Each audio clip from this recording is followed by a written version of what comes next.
میں نے تمہیں فضیلت دی، تمہیں برتری دی، تمہیں فوقیت دی، کن پہ؟ علی العالمین، جہان والوں پہ۔ العالمین جمع ہے کس کی؟ عالمن کی۔ عالمن کس کو کہتے ہیں؟ جہان کو۔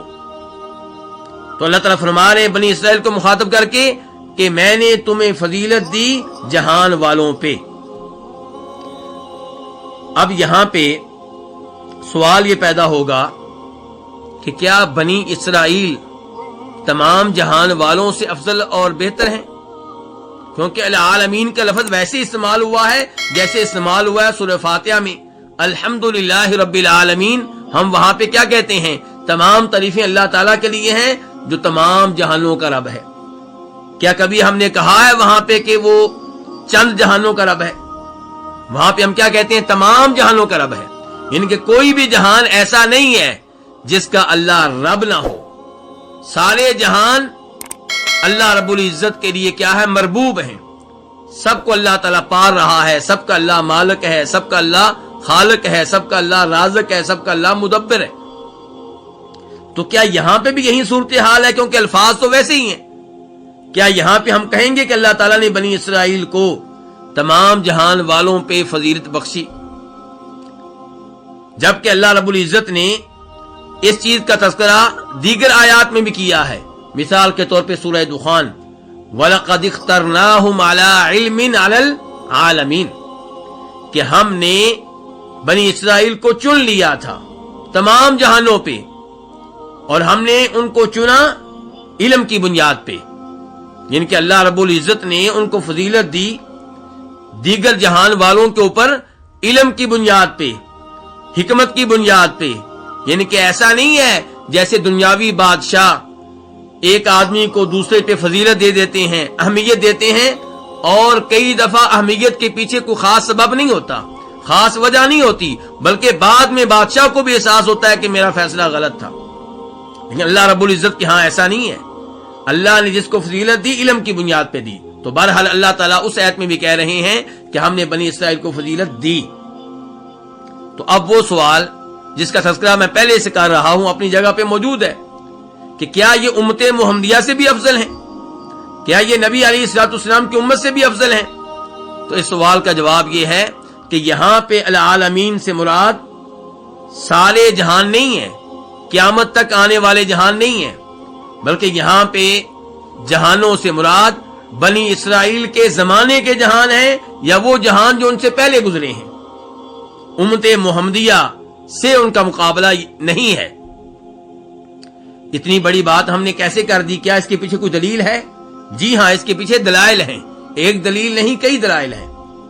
مثال کے طور پہ اللہ رب العزت ارشاد فرماتے ہیں سورہ آل عمران میں امت محمدیہ کو مخاطب کر کے، کنتم خیر امت اخرجت للناس تأمرون بالمعروف وتنہون عن المنکر وتؤمنون باللہ ولو آمن اہل الکتاب لکان خیرا لہم، کہ تم بہترین امت ہو، سب سے افضل امت ہو، اخرجت للناس، جن کو لوگوں کے لیے پیدا کیا گیا، لوگوں کے لیے لایا گیا۔ اور امت محمدیہ کو مخاطب کر کے یہ بھی بتا دیا گیا کہ امت محمدیہ کو فضیلت کیوں دی گئی ہے۔ فرمایا اس لیے کہ تم نیکی کا حکم دیتے ہو اور برائی سے روکتے ہو۔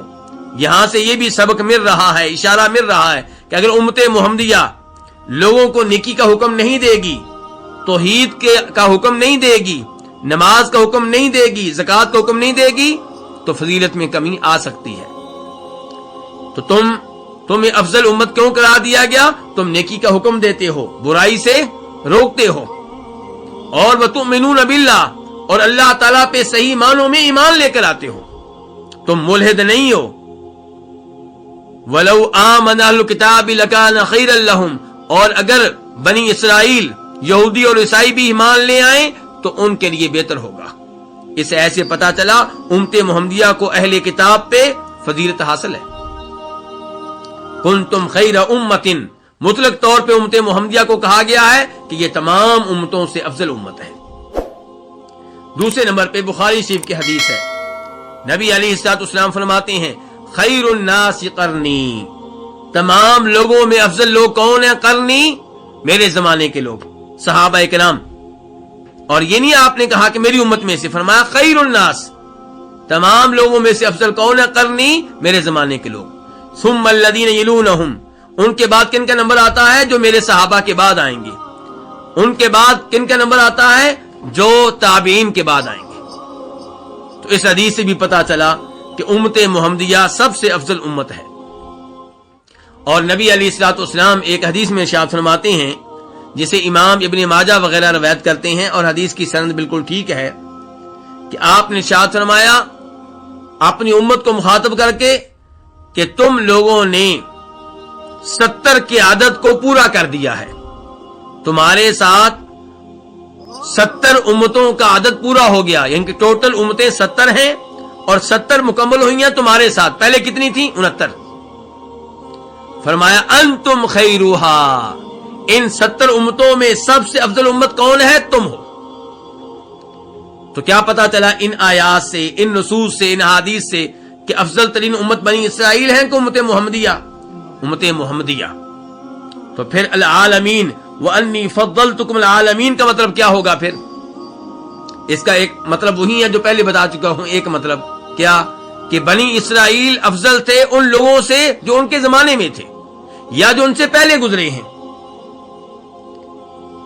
جبکہ اب کون افضل ہیں؟ اب امت محمدیہ. دوسرا مطلب یہ بیان کیا گیا ہے کہ میں نے تم کو فضیلت دی تمام جہان والوں پہ، ہر شعبے میں نہیں بلکہ کسی خاص شعبے میں. یہ قول امام ابن کثیر رحمہ اللہ اپنی تفسیر میں ذکر کرتے ہیں فخر الدین رازی کے حوالے سے، لیکن پھر اس کے اوپر وہ مطمئن نہیں ہوتے ان کے امام ابن کثیر، اور کہتے ہیں کہ یہ قول جو ہے یعنی کہ قابل غور ہے، یعنی کہ اس قابل نہیں ہے کہ آپ اس کے اوپر مطمئن ہوں اور اس کو قبول کر لیں اور لے لیں. لیکن یہ بھی قول کہا گیا ہے، یعنی کہ میں نے تم کو فضیلت دی ہے بنی اسرائیل تمام جہان والوں پہ قیامت تک، لیکن ہر شعبے میں نہیں، ہر فیلڈ میں نہیں، کسی خاص شعبے میں. مثال کے طور پہ انبیاء کی کثرت کے لحاظ سے علیہم الصلوۃ والسلام بنی اسرائیل باقی لوگوں سے بہتر ہیں. امت محمدیہ کے پاس ایک نبی ہیں، اگرچہ وہ تمام نبیوں سے افضل ہیں، لیکن بنی اسرائیل کے پاس کثرت کے لحاظ سے نبیوں کی بہت زیادہ تعداد ہے، تو کسی ایک شعبے میں وہ افضل ہو سکتے ہیں. لیکن وہ قول جس کے اوپر دل مطمئن ہوتا ہے وہ پہلا قول ہے، اور وہ کیا؟ کہ بنی اسرائیل ان کو مکمل طور پہ فضیلت ملی، لیکن ان جہانوں پہ، ان لوگوں پہ جو ان کے زمانے میں تھے یا ان کے زمانے سے پہلے گزرے تھے. اللہ رب العزت نے ان کو فضیلت کیوں دی؟ کیونکہ اپنے زمانے میں وہ اللہ کے نیک بندے تھے، اپنے زمانے میں متقی اور پرہیزگار تھے، اگرچہ ان میں برے لوگ بھی تھے، اگرچہ انہوں نے بہت سے جرائم کا ارتکاب کیا، اگرچہ انہوں نے اللہ کی بہت سی نافرمانیاں کی، اگرچہ انہوں نے نبیوں کو تنگ کیا، لیکن بہرحال اس سب کے باوجود ان میں متقی لوگ بھی تھے. اور پھر یہ بھی ہے کہ ان کو فضیلت دی گئی، لیکن کیا انہوں نے اس فضیلت کو برقرار رہنے دیا؟ یہ ایک الگ مسئلہ ہے. اللہ رب العزت ان کا انجام ہمارے سامنے یوں رکھتے ہیں کہ وَضُرِبَتْ عَلَيْهِمُ الذِّلَّةُ وَالْمَسْكَنَةُ وَبَاءُوا بِغَضَبٍ مِّنَ اللَّهِ ذَلِكَ بِأَنَّهُمْ كَانُوا يَكْفُرُونَ بِآيَاتِ اللَّهِ وَيَقْتُلُونَ النَّبِيِّينَ بِغَيْرِ الْحَقِّ، کہ ان پہ ذلت مسلط کر دی گئی، محتاجگی مسلط کر دی گئی، اور اللہ کا ان پہ غضب نازل ہوا. جس پہ اللہ کا غضب نازل ہو وہ افضل ہو سکتا ہے؟ کیوں اللہ کا غضب نازل ہوا؟ کیوں ذلیل و رسوا ہوئے؟ کیوں ذلت ان پہ مسلط کر دی گئی؟ فرمایا اس لیے کہ ہماری آیتوں کے ساتھ کفر کرتے تھے اور نبیوں کو ناحق قتل کرتے رہے. ذالک بما عصوا وکانوا یعتدون. تو اس لیے بنی اسرائیل کو فضیلت دی گئی جب تک وہ اللہ کے نیک بندے تھے، متقی و پرہیزگار تھے. جب کثرت کے ساتھ انہوں نے گناہ کیے، نبیوں کو قتل کیا، اللہ کی آیتوں کے ساتھ کفر کیا، تو پھر ان کی حالت تبدیل ہو گئی، پھر عزت ذلت میں تبدیل ہو گئی. پھر وہ اللہ کے محبوب بندوں کی بجائے اللہ کے مغضوب علیہم بنے. وہ